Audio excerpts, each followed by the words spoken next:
मेरा ओ भारत देश मेरा, ओ भारत देश मेरा.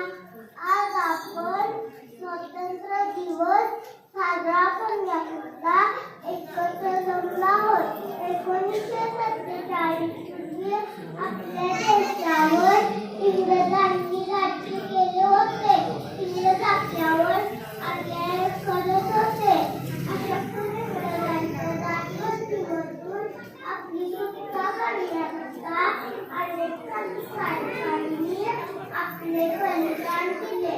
त्यामध्ये भगतसिंग, राजगुरू, सुखदेव, चंद्रशेखर आझाद असे अनेक क्रांतिकारक होते.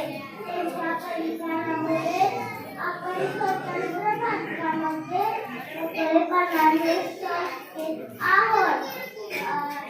आज मुंबईतील असंख्य क्रांतिकारकांना माझे कोटी कोटी प्रणाम.